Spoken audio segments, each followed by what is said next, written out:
Hello, students. I hope you all are good. Let's continue the chapter. Now, standard units of measurement.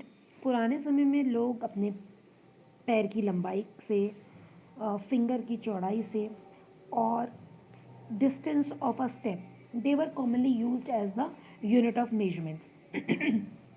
The people of Indus Valley civilization must have used very good measurements of length because we see evidence in excavations of perfectly geometrical constructions, क्योंकि उनकी जो construction थी वो कैसी होती थी, geometrical होती थी. अ क्यूबिट, अब क्यूबिट क्या होता है? क्यूबिट होता है हमारी जो लेंथ होती है एल्बो से फिंगर टिप तक, उसे पुराने लोगों क्या बोलते थे? क्यूबिट बोलते थे, और वो इजिप्ट में काफ़ी फेमस था. And the people of Egypt accept it as a unit of length, and it is also accepted in other parts of the world as well. People also use the foot as a unit of length in different parts of the world. World के अलग अलग parts में लोगों ने इसे क्या use किया था? एक यूनिट ऑफ लेंथ की तरह यूज़ किया था. But the length of the foot used varied slightly from region to region. अलग अलग रीजन में उसका जो वेरिएशंस था वो काफ़ी देखने में मिलता था. People measured a yard of cloth by the distance between the end of the outstretched arm and their chin. यानी लोग कपड़ा कैसे नापते थे? अपने हाथ को फैला लेते थे और अपनी चिन तक, यानी पूरे हाथ को खोलकर और चिन तक उसे नापते थे. The Romans measured with their pace और स्टेप्स. और रोमन्स जो थे वो अपने पेस और अपने स्टेप्स के अकॉर्डिंग उन्हें मेजर करते थे. Ancient India small length measurement used were an angul यानी उंगली और मुट्ठी, मुट्ठी यानी कि fist. Even today the flower sellers यानी कि जो फूल बेचते हैं उन लोगों को आपने देखा होगा कि वो लोग जो हार जो माला बनाते हैं वो कैसे नापते हैं? अपने फोर आर्म से चिन तक. Now many such body parts continue to be use as a unit of length when convenient. यानी आज भी अगर हम देखें तो जिसको जैसी कन्वीनियंस होती है वो अपने बॉडी पार्ट्स को यूज़ करके मेजरमेंट कर लेता है. However everyone's body parts could be of slightly different sizes. हाँ, ये अलग बात है कि जो साइजेस हैं उनमें वेरिएशंस हो सकती है, क्योंकि कोई लंबा होता है, कोई छोटा होता है, कोई मोटा होता है, कोई पतला होता है. This must have cost confusion in measurement. इस वजह से कभी कभी क्या है, मेजरमेंट में कन्फ्यूजन हो जाती है, क्योंकि हमें ऐसा लगता है that measurement is not correct. So in 1790 the French created a standard unit of measurement called the metric system. So 1790 में फ्रेंच ने क्रिएट किया था एक स्टैंडर्ड यूनिट ऑफ मेजरमेंट, जिससे ये सारा कन्फ्यूजन दूर हो जाए, और उसको बोला गया था matric system. For the sake of uniformity scientist all over the world have accepted a set of standard units of measurement. इसलिए कोई भी तरीके का कन्फ्यूजन ना हो, सब चीज़ यूनिफॉर्मली रहे, तो इसीलिए साइंटिस्ट ने ऑल ओवर द वर्ल्ड इसको एक्सेप्ट किया था as a standard unit of measurement. The system of units now is known as the international system of units, जिनको हम एसआई यूनिट कहते हैं. और हमारी एसआई यूनिट जो है लेंथ की, वो क्या है? Metre. Okay, so each meter is divided into 100 equal divisions, or you can say 1 meter is equals to 100 centimeter and 1 kilometer is equals to 1000 meter. 1 centimeter is equals to 10 millimeter. Now the next question is correct measurement of length, कि हम किसी भी length को correctly कैसे measure करें. So in our daily life we use various type of measuring devices. यानी नापने के लिए हम बहुत सारी डिवाइसेस का यूज़ करते हैं. We use metre scale for measuring length, यानी लंबाई नापने के लिए हम क्या यूज़ करते हैं? मीटर स्केल यूज़ करते हैं. कभी भी आप टेलर के पास जाते हो to stitch a new suit, shirt, trouser, anything, you must have seen कि उनके नेक में एक स्ट्रिप होती है जिसे हम क्या बोलते हैं? Measuring tape. By that they can take the size of a person, chest size, length of the kurta, length of the pajama, everything by that measuring tape. And what good in that tape that चाहे circular shape हो, चाहे लंबाई हो, चाहे चौड़ाई हो, आसानी से हम उससे मेजर कर सकते हैं. तो it is the best way to measure anything. Short you can say measuring tape is the best measuring device. Okay, so in taking measurement of a length we need to take care of the following things. Number 1, हमको हमेशा scale in contact with the object, यानी object के पास रखना चाहिए along its length, उसकी length के साथ साथ. Second important thing, in some scales the end में बी ब्रोकन. कभी कभी ऐसा होता है कि हमारा स्केल टूटा हुआ होता है. You may not be able to see the zero mark clearly. आप ज़ीरो मार्क सही से देख नहीं पाते हैं, तो in such cases you should avoid taking measurements from the zero mark of the scale. यानी उस केस में आपको ज़ीरो मार्क से मेजरमेंट लेने की कोई ज़रूरत नहीं है, आप किसी भी मार्क से ले सकते हो, 1 से ले सकते हो, 2 से ले सकते हो। और फाइनल आपको करना क्या है, जो आपकी फाइनल रीडिंग आएगी उसमें से आपको इनिशियल रीडिंग, सपोज आपने 1 से लिया है तो आप 1 माइनस कर देंगे, 2 से लिया है तो आप 2 रिड्यूस कर देंगे उसमें से। ओके जैसे मान लीजिए आपकी फाइनल रीडिंग 14.3 आई है और आपने 1 से मेजरमेंट लेना स्टार्ट किया, तो आप 14.3 में से 1 माइनस कर देंगे तो आपका आंसर आ जाएगा 13.3, यानी कि आपकी लेंथ कितनी हो जाएगी 13.3 centimetres.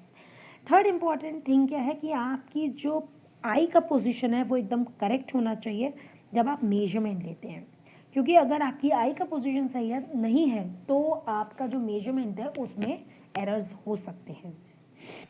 Now activity 3. What you have to do in this activity, you have to measure the height of the classmates, of your classmates. One method is by doing it with the handspans and the other method is by taking with the scale.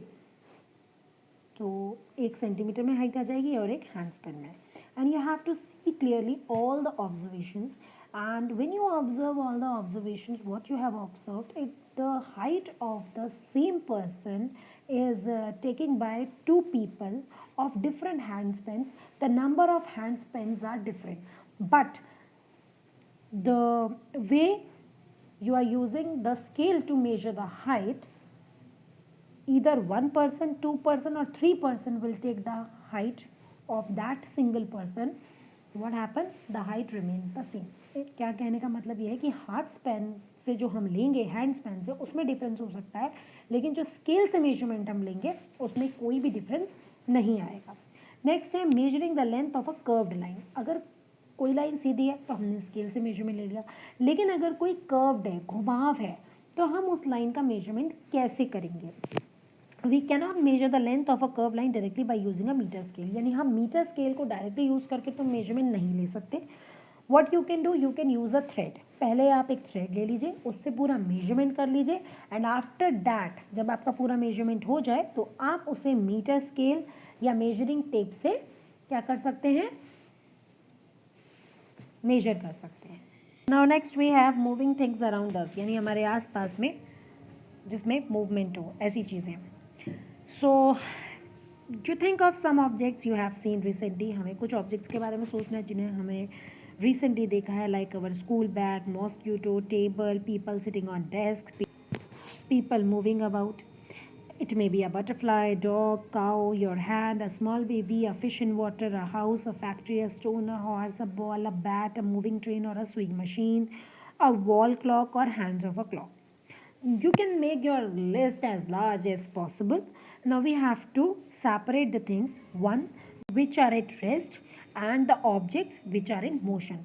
Rest means when there is no movement and motion means when the things are moving. So objects ऐसे कौन से होते हैं जो rest पर होते हैं, like house, table, clock, wall, and objects which are in motion, a flying bird, seconds hand of the clock, a fish in water, a small baby. So I think it is very clear कि जिसमें movement होती है, जो उड़ सकता है, जो चल सकता है, जो बोल सकता है, it means those objects are in motion, and the objects which are non-living, they are in rest. Next, activity 6, you have to select a place where you find ants. Ants मतलब चींटियाँ। हमें एक ऐसी जगह सेलेक्ट करनी है जहाँ पर हमको ants दिखाई दे। Spread a large sheet of white paper on the ground and keep a little sugar on it. हमें एक बड़ा सा white paper रखना है ज़मीन पर और उसके ऊपर हमें शुगर डालनी है।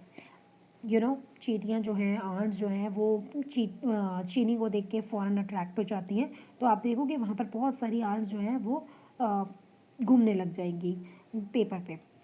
For any one ant, try and make a small mark with a pencil near its position when it have just crawled onto the sheet of paper. तो आप क्या करोगे, जहाँ पर वो आंट स्क्रॉल कर रहे हैं वहाँ पर आप मार्क कर दोगे शीट ऑफ पेपर पे। You have to keep marking the positions after few seconds as it moves along on the sheet of paper. After some time, shake the paper free of the sugar. थोड़ी देर बाद आपको क्या करना है, आपको उस paper में से शुगर को हटा देना है।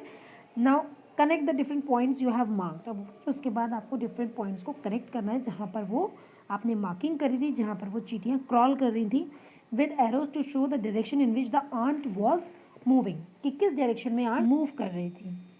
Now each point you have marked shows where the ant moved to in intervals of a few seconds, यानी कुछ ही seconds में वो कहाँ पे move कर रहे थे. तो motion seems to be some kind of a change in the position of an object with time, यानी motion का मतलब क्या होता है, change in position with time, time के साथ जो position में changes आते हैं that is called motion.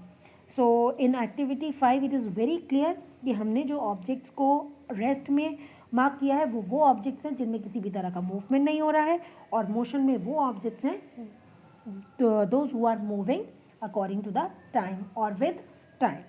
Now the types of motion. So you have observed the motion of a vehicle on a straight road, like bus moving on a road, train moving on the tracks, and you people are moving on the road. March past करते हैं soldiers parade में, falling of the stone. So this kind of motion is known as rectilinear motion, यानी वो motion जो straight line में होता है, यानी जिसमें object straight line में move करते हैं उन्हें हम बोलते हैं rectilinear motion. Now next is circular motion. Now what is the circular motion? Circular motion में जो हमारी body है that moves in circular path.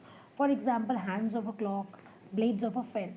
इसमें क्या होता है, जो टिप होती है हमारी किसी भी चीज़ की, लाइक फैन की या फिर हैंड्स ऑफ द क्लॉक की, वो फिक्स्ड रहती है. मूवमेंट किस में होता है, सिर्फ ब्लेड्स में होता है एंड राउंड मूवमेंट होता है. उसी तरीके से जो क्लॉक होती है उसकी जो टिप्स है, उसकी जो निडल्स हैं वो फिक्स्ड रहती हैं, वो कहीं नहीं जाती, वो अपनी पोजीशन पर फिक्स रहती है. सिर्फ मूवमेंट किस में शो होता है, उनकी नीडल्स में. So this is called the circular motion. Next is periodic motion. Now you have seen some cases where object repeats its motion after some time, यानी जो रिपीटेशन होता है मोशन का वो कुछ कुछ देर के बाद होता है, यानी कुछ कुछ टाइम के बाद होता है. That is known as periodic motion, यानी जो पीरियड्स में होता है. Like oscillations of a pendulum. Pendulum का क्या है, फुल ऑसिलेशन होता है, फिर एक फिक्स्ड इंटरवल होता है, दोबारा जब रिपीट होता है तो वो टाइमली होता है. उसी तरीके से आपका जो क्लॉक है वो उसका जो मूवमेंट है वो फिक्स्ड टाइम इंटरवल के अकॉर्डिंग ही होगा. आपके पीरियड की जो बेल लगती है उसमें एक फिक्स्ड टाइम इंटरवल होता है, यानी कि वो मोशन जिसमें एक्टिविटी रिपीट होगी या मोशन रिपीट होगा अपने फिक्स्ड इंटरवल ऑफ टाइम के बाद, that is called periodic motion. Sometimes what we have observed that a single object shows two types of motion. Like जो हमारे साइकिल के व्हील्स हैं they are showing two type of motion. The wheels are showing circular motion क्योंकि वो गोल गोल घूमते हैं, ठीक है. And it is also showing rectilinear motion, क्योंकि जब हम साइकिल चलाते हैं, जब हम पैडल चलाते हैं तो क्या होता है, हमारी जो साइकिल है वो आगे की तरफ चलती है, स्ट्रेट चलती है. So it means they are showing two types of motion together, circular and rectilinear. So in this chapter we have studied different measurement activities. We saw that motion is a change in the position of an object with time. The change in this position can be determined through distance measurements. So this allow us to know how fast or slow a motion is, क्योंकि हर motion fast नहीं होता है. कुछ motion क्या है, कुछ movements जो होते हैं, कुछ चेंज इन पोजीशन जो होते हैं वो धीरे धीरे भी होते हैं. जैसे कि हमारा स्नेल का मूवमेंट है ग्राउंड पे, वो इतना धीरे होता है कि हमें दिखाई भी नहीं देता है.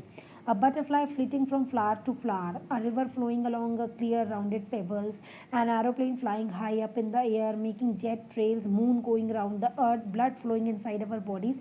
So we know that everywhere, wherever we see the movements, we see the motion. So this is all about this chapter. I hope you all understand the chapter quite well. Thank you everyone.